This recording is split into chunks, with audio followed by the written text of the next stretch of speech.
un acercamiento con los ciudadanos, con los ciudadanos de a pie. ¿Cómo ve usted el municipio y cómo lo encuentra? ¿Qué diagnóstico hay? Estamos escuchando mucho en las colonias populares sobre todo, las necesidades que la gente ve. Y lo que yo he estado viendo es de que, si bien es cierto que ha habido avances, necesitamos reforzar, número uno, que la obra pública vaya más dirigida a atender las necesidades reales y de fondo de las colonias populares. Hemos visto inseguridad y hemos visto intranquilidad en la convivencia diaria, cotidiana que tiene la gente en las colonias populares, la clase trabajadora.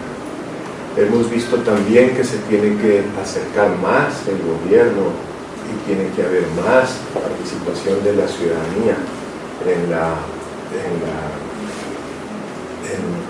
lo que para ellos es su vida diaria. Hemos visto que hay poca justicia, que necesitamos reforzar el Estado de Derecho, necesitamos llevarle a la gente justicia en sus colonias y garantizarles que la protección de su patrimonio, de su seguridad física de la gente. Hemos visto problemas severos y en todas las colonias y en toda la ciudad de drogadicción, adicciones, descomposición social y familiar. Esto es algo que lleva varios años y que es un tema que yo creo que tenemos que reforzar, que se tiene que atender. Eso básicamente es lo que la gente ve. Hemos visto también, desafortunadamente, y tampoco es algo nuevo, mucho clientelismo político. Muchas gentes que ven en las necesidades del pueblo la oportunidad para proyectarse políticamente o para obtener determinado beneficio político en base a las necesidades de la gente. Necesitamos reforzar lo que viene siendo la auténtica gestión social, que lleve como único propósito y como único beneficio el mejoramiento de las clases populares. En ese recuento que nos hace, ¿qué tanta responsabilidad tiene el gobierno? Entendido el gobierno, sobre todo los municipales, que son los que deben de estar con mayor cercanía con la población. Yo creo que todo el gobierno federal, estatal, municipal, todo el Estado mexicano tiene una obligación de conservar y de proteger a las clases más necesitadas. El gobierno municipal, el gobierno estatal, el gobierno federal. Yo no hablo ni de siglas ni de niveles de gobierno. Este es un esfuerzo que se tiene que dar por todos, por toda la autoridad, y enfocarse y concentrarse en la gente trabajadora. Me hablaba usted de un clientelismo, es como una forma de administrar la pobreza, digamos, y utilizarla cada 3 años. ¿Usted qué freno le pondría eso, o cómo acotar eso? Yo creo que esto se deriva mucho de la manera de hacer política en las campañas políticas. Yo creo que no debe de haber entre la gente división, no debe de haber entre la gente grupos. La gente de la Xochiloa debe ser gente de la Xochiloa, del Plan Oriente, atender a su colonia, sin distingos de grupos políticos, sin distingos de partidos políticos. Aquellos que ostentan cierta propiedad sobre determinados votantes o ven a la gente como votantes, es una práctica política que tiene que acabar. La administración pública no debe de tener cabida la operación política, la operación clientelar. Debemos de buscar que la gente se atienda sin distingos de grupos políticos, sin distingos de partidos políticos. Los cajemenses son cajemenses y no debemos de diferenciar. Ingeniero, el domingo se dio a conocer una noticia muy importante, la clausura o el cese de operaciones del acueducto. Usted, como integrante del Movimiento Ciudadano por el Agua, ¿cómo percibe eso? ¿Cómo lo recibe? Pues lo percibo como algo muy positivo. Esperemos que esto sea algo definitivo y que no sea algo temporal. Está tomando mucha fuerza la postura que desde tiempo atrás yo he tomado, de decir: en Hermosillo hay agua. En Hermosillo, la misma gente de Hermosillo le está negando a sus habitantes, a la gente de las colonias populares, el agua que debería de tener prioridad para atender el consumo humano. Más del 80% del agua disponible en el acuífero y en el río Sonora se está dedicando a actividades agropecuarias y agrícolas.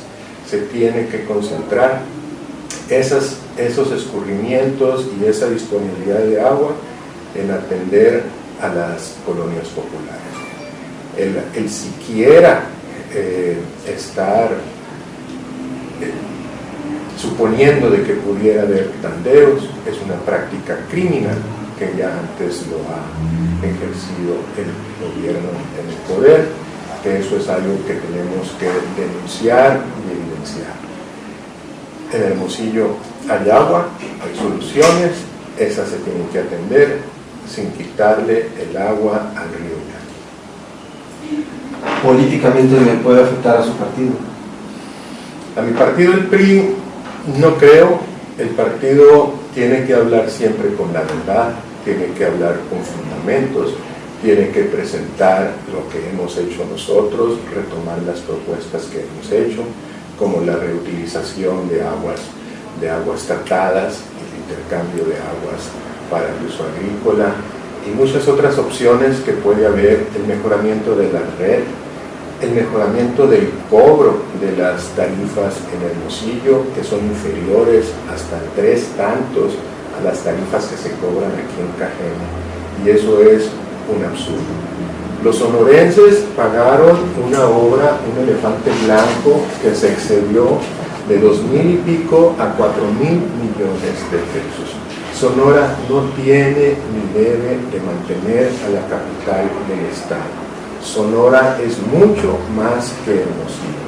Tenemos nosotros que atender a los 2,6 millones de sonorenses, no solamente a los habitantes de la capital de Hermosillo.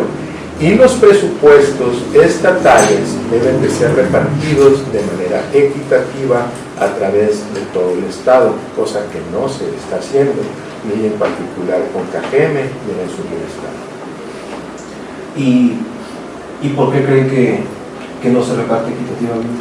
Porque hay una concentración política, hay una búsqueda de una concentración económica de cierta gente que está vinculado con el gobierno actual, que piensa que atendiendo los intereses de particulares radicados en la ciudad de Hermosillo es la manera de desarrollar nuestro estado. Eso es una visión centralista, equivocada e injusta. Y los sonorenses, los cajemenses, los guaymenses, los nogalenses debemos de empezar a decir: tenemos que exigir y reclamar lo que justamente nos toca. Ingeniero, el próximo año va a ser un año de proceso electoral que empieza final de este. La decisión de elegir candidato, ¿dónde cree que se vaya a tomar? El candidato de su partido, por supuesto. ¿Aquí a través del comité municipal, en el estado, o alguien allá en la Cámara de Diputados?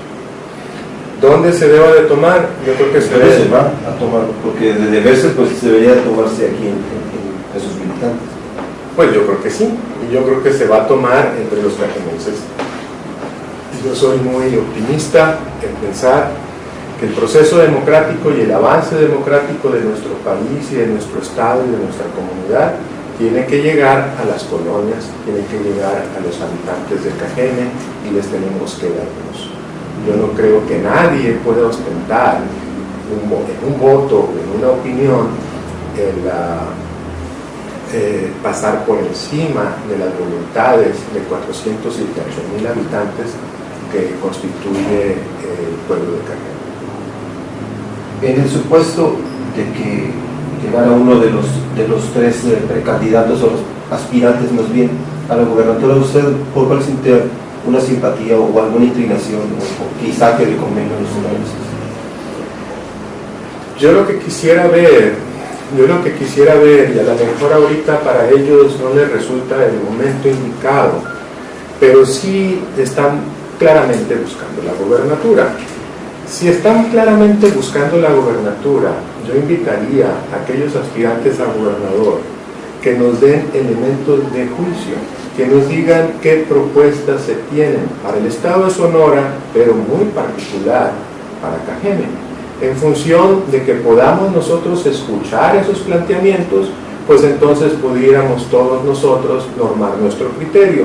Yo creo que ahorita lo que vemos es de que no hay posiciones definidas en una visión clara de cómo incluso se deben ellos de distinguir del trágico sexenio actual del PAN.